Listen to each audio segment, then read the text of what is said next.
கர்த்தரும் இரட்சகருமாகிய இயேசு கிறிஸ்துவின் இனிதான நாமத்தினாலே உங்கள் அனைவருக்கும் ப்ரே ஃபார் இந்தியா விமென்ஸ் மினிஸ்ட்ரியின் சார்பாக ஈஸ்டர் நல்வாழ்த்துக்களை மனமகிழ்ச்சியுடன் தெரிவித்துக் கொள்ளுகிறேன்.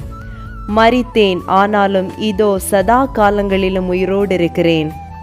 2000 ஆண்டுகளுக்கு முன்பாக இயேசு கிறிஸ்து இந்த உலகத்தில் மனிதனாக அவதரித்து 3½ ஆண்டுகள் ஊழியத்தை நிறைவேற்றி நமக்காக, நம்முடைய பாவங்களுக்காக, நம்மை மீட்கும் பொருட்டாக அவர் அடிக்கப்பட்டார், நொறுக்கப்பட்டார். 2 கள்வர்களின் நடுவிலே நம்முடைய பாவங்களுக்காக ஒரு கள்வனை போல சிலுவையிலே தொங்கி மரித்தார். 3ஆம் நாளிலே உயிரோடு எழுந்தார். இயேசு கிறிஸ்து நமக்காக உயிர்த்தெழுந்தார் என்பதை ஈஸ்டர் பண்டிகையாக நாம் ஆசரித்து வருகிறோம். இந்த நாளிலும் இயேசு கிறிஸ்து உயிர்த்தெழுந்த நிகழ்வை நான் தியானிக்கும் போது ஆண்டவர் எனக்கு கற்றுக் கொடுத்த சில காரியங்களை உங்களோடு பகிர்ந்து கொள்ள விரும்புகிறேன். யோவான் 20வது அதிகாரத்தை நாம் திருப்புவோமானால் இயேசு கிறிஸ்துவின் உயிர்த்தெழுதல் நிகழ்வு அதிலே இடம்பெற்றுள்ளது. அதிலே மகதலேனா மரியாள் என்ற ஒரு ஸ்திரீயை குறித்து நாம் காண்கிறோம். அவர்களுடைய 2 குணாதிசயங்களை இந்த நாளிலே நாம் தியானிப்போம். மகதலேனா மரியாள் இயேசு கிறிஸ்து இந்த உலகத்திலே ஊழியம் செய்த நாட்களிலே அவரிடத்திலிருந்து அற்புதங்களை பெற்றுக்கொண்ட ஒரு ஸ்திரீ. அவளுடைய சரீரத்திலிருந்து 7 பிசாசுகளை ஆண்டவர் துரத்தி இருக்கிறார். யோவான் 20வது அதிகாரம் 1வது வசனத்திலே, வாரத்தின் முதல் நாள் காலையில் அதிக இருட்டோடே மகதலேனா மரியாள் கல்லறையினிடத்திற்கு வந்து கல்லறையை அடைத்திருந்த கல் எடுத்து போட்டிருக்க கண்டாள். இந்த பகுதியை நாம் பார்க்கும்போது மகதலேனா மரியாளுக்கு ஆண்டவரை தேடுகிற ஒரு இருதயத்தை நாம் காண்கிறோம். இயேசு கிறிஸ்து இந்த உலகத்திலே ஊழியம் செய்த நாட்களில் அநேக ஸ்திரீகள் அற்புதங்களை பெற்றுக்கொண்டார்கள். ஆனால் வேற யாரும் அந்த இடத்திற்கு ஆண்டவரை தேடி வரவில்லை. மகதலேனா மரியாள் அதிக இருட்டோடே, அதாவது அதிகாலையிலே ஆண்டவரை தேடி கல்லறையினிடத்திற்கு வந்தார்கள். அதற்கு அடுத்த பகுதியை நாம் பார்க்கும்போது அந்த கல்லறையிலே கல் புரட்டி போட்டிருக்கிறதை கண்டு உடனே ஓடி அதை சீஷர்களுக்கு அறிவித்தார்கள். அதன் பிறகு அந்த சீஷர்களும் கல்லறையினிடத்திலே வந்து கல்லறைக்குள்ளாக பிரவேசித்து இயேசுவை காணாததினாலே தங்கள் இடத்திற்கு திரும்பி போய்விட்டார்கள் என்று யோவான் 20வது அதிகாரம் 6, 7, 8 ஆகிய வசனங்களிலே நாம் பார்க்க முடிகிறது. ஆனால் மகதலேனா மரியாள் இயேசுவை காணவில்லை என்று கூறி அவர்கள் திரும்பி போகவில்லை. மாறாக அவர்கள் என்ன செய்தார்கள் தெரியுமா? யோவான் 20வது அதிகாரம் 11வது வசனத்திலே, மரியாள் கல்லறையின் அருகே வெளியே நின்று அழுது கொண்டிருந்தாள். அதற்கு பிறகு அவர்கள் கல்லறைக்குள்ளாக பிரவேசித்து அங்கு வெள்ளுடை தரித்த 2 தூதர்களை கண்டு அவர்களிடத்திலும் ஆண்டவரை விசாரிக்கிறார்கள். அது மட்டுமல்ல, அவ்விடத்திலே ஆண்டவரை கண்டுகொள்ளுகிறார்கள். மார்க் 16வது அதிகாரம் 9வது வசனத்தை நாம் பார்க்கும்போது முதலாக உயிர்த்தெழுந்த இயேசு மகதலேனா மரியாளுக்கு தரிசனமானார் என்பதை நாம் காண்கிறோம். அதே கல்லறையிலே தான் சீஷர்கள் இருவரும் இயேசுவை தேடினார்கள்.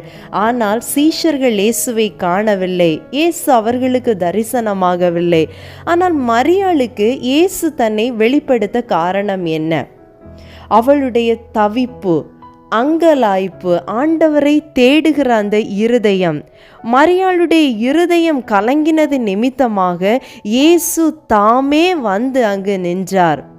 உயிர்த்தெழுந்த ஆண்டவர் நம்மிடம் எதிர்பார்ப்பதும் ஆண்டவரை தேடுகிற அந்த இருதயம். சங்கீதம் 34வது அதிகாரம் 10வது வசனத்தை நாம் பார்க்கும்போது கர்த்தரை தேடுகிறவர்களுக்கு ஒரு நன்மையும் குறைவுபடாது என்று தாவீது அழகாக பாடுகிறார். நாம் ஜெபிக்கும் போது, நாம் வேதத்தை வாசிக்கும் போது நாம் ஆண்டவரை கண்டுகொள்ள முடியும். அதிகாலையில் நாம் ஆண்டவரை தேட வேண்டும். அதிகாலையில் நாம் ஆண்டவரை தேடும்போது நம்முடைய வாழ்க்கையில் இருக்கிற இருளான கல்லறைகள் வெளிச்சமாகும். இந்த உலகத்தில் வியாதி, தரித்திரம், சாபம் என்கிற இருளான கல்லறைகள் எல்லாம் வெளிச்சமாகும். இயேசுவை தேட தேட இயேசு நம்முடைய வாழ்க்கையிலே ஒளியாக வந்து விடுவார். நாம் ஆண்டவருடைய சமூகத்தில் கண்ணீரோடு வரும்போது நம்முடைய கண்ணீரை கண்டு விலகி போகிற தேவன் அல்ல. யோவான் 11வது அதிகாரத்தில் நாம் லாசருவை குறித்து பார்க்கிறோம். யோவான் 11வது அதிகாரம் 33, 34, 35வது வசனத்தை நாம் பார்க்கும்போது அதிலே அவள் அழுகிறதையும் மரியாள் அழுகிறதையும் அவளோடே கூட வந்த யூதர்கள் அழுகிறதையும் இயேசு கண்டபோது ஆவியிலே கலங்கி துயரமடைந்து, அவனை எங்கே வைத்தீர்கள் என்றார். ஆண்டவரே வந்து பாரும் என்றார்கள். இயேசு கண்ணீர் விட்டார்.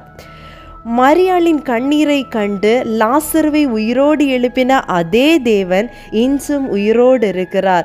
அதே போல நம் 1 சாமுவேல் 1வது அதிகாரம் 12வது வசனத்தை நாம் பார்க்கும்போது அன்னாள் ஆண்டவருடைய சமூகத்தில் மனம் கசந்து அழுது வெகு நேரம் விண்ணப்பம் பண்ணுகிறதை நாம் பார்க்க முடிகிறது. நாமும் ஆண்டவருடைய சமூகத்தில் அதிகாலையில் நாம் காத்திருந்து ஜெபிக்கும் போது அநேக ஆசீர்வாதங்களை நாம் பெற்றுக்கொள்வோம் என்பதில் எந்த சந்தேகமும் இல்லை. மகதலேனா மரியாளிடத்திலே காணப்பட்ட இன்னொரு குணாதிசயம் சுவிசேஷம் அறிவிக்கிற நாவு. யோவான் 20வது அதிகாரம் 18வது வசனத்தை நாம் பார்ப்போமானால் அதிலே மகதலேனா மரியாள் போய் தான் கர்த்தரை கண்டதையும் அவர் தன்னுடனே சொன்னவைகளையும் சீஷர்களுக்கு அறிவித்தாள். இயேசு கிறிஸ்து முதலாவது உயிர்த்தெழுந்து தரிசனமானது மகதலேனா மரியாளுக்கு. இயேசு கிறிஸ்து உயிர்த்தெழுந்த நற்செய்தியை மற்றவர்களுக்கு அறிவித்தது மகதலேனா மரியாள் தான். சுவிசேஷம் அறிவிப்பது நம்மேல் விழுந்த கடமை. இதை நாம் ஒவ்வொருவரும் உணர வேண்டும். அந்த சுவிசேஷம் அறிவிக்கிற நாவு நமக்கு வேண்டும். அதை நம் ஆண்டவரிடத்தில் கேட்டு பெற்றுக்கொள்ள வேண்டும்.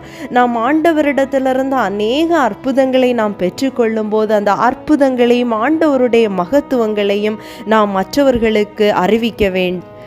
இயேசு கிறிஸ்துவோடு 3.5 ஆண்டுகள் ஊழியம் செய்த சீஷர்கள் இயேசு மரித்தோரிலிருந்து எழுந்திருக்க வேண்டும் என்கிற நற்செய்தி அவர்கள் அறிந்து கொள்ளவில்லை. ஆனால் அவரிடத்திலிருந்து அற்புதத்தை பெற்றுக்கொண்ட மரியாள் இயேசுவை தரிசிக்கிறாள். இயேசுவை குறித்து சாட்சி கொடுக்கிறாள். நாமும் உயிர்த்தெழுந்த இயேசுவை தரிசிப்போம். அதை மற்றவர்களுக்கு நாம் அறிவிப்போம். கர்த்தர் தாமே இந்த வார்த்தைகளை ஆசீர்வதிப்பாராக. ஆமேன். ஜெபம் செய்வோம்.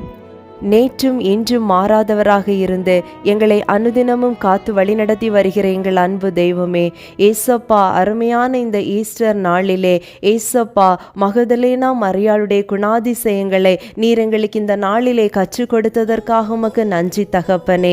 ஏசப்பா, இந்த வார்த்தையை கேட்கிற ஒவ்வொருவருடைய இருதயத்தையும் நீர் திறந்தருளுவீராக அப்பா.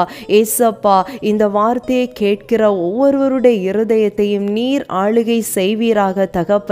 அதிகாலையிலே அதிக இருட்டோடு எழுந்து மகதலேனா மரியாள் அப்பா உம்மை தேடினது போல அப்பா நாங்கள் ஒவ்வொருவர் அதிகாலையிலே எழுந்து உமக்காக காத்திருக்க தேவ சமூகத்தில் கண்ணீரோடு காத்திருக்கக்கூடிய கிருபை எங்கள் ஒவ்வொருவருக்கும் நீர் தருவீராக தகப்பனே. ஏசப்பா, காத்திருந்து ஜெபிக்கக்கூடிய கிருபை எங்களுக்கு தாங்க அப்பா. ஏசப்பா, உம்மை கண்டுகொண்ட மரியாள் அதை மற்றவர்களுக்கும் அறிவித்தது போல அப்பா உம்முடைய சுவிசேஷத்தை இயேசு கிறிஸ்து எங்களுக்காக மரித்து உயிர்த்தெழுந்தார் என்கிற நற்செய்தியை மற்றவர்களுக்கு அறிவிக்கக்கூடிய அந்த ஒரு சுவிசேஷத்தை அறிவிக்கிற நாவு எங்கள் ஒவ்வொருவருக்கும் வேண்டும் தகப்பனே. ஏசப்பா, இந்த வார்த்தைகளை கேட்கிற ஒவ்வொருவருக்கு தகப்பனே ஜெபிக்கிற கிருபையையும் சுவிசேஷம் அறிவிக்கிற நாவையும் கட்டளையிடுவீராக தகப்பனே. எங்களோடு கூட இரும். இந்த வார்த்தைகளின் மூலம் நீர் பேசும் கர்த்தாவே. இயேசு கிறிஸ்துவின் மூலம் ஜெபிக்கிறேன் பிதாவே. ஆமேன், ஆமேன். என் ஆத்துமாவே கர்த்தரை ஸ்தோத்தரே, என் முழு உள்ளமே அவருடைய பரிசுத்த நாமத்தை ஸ்தோத்தரே. என் ஆத்துமாவே கர்த்தரை ஸ்தோத்தரே, கர்த்தர் செய்த சகல உபகாரங்களை மறவாதே. ஆமேன், ஆமேன்.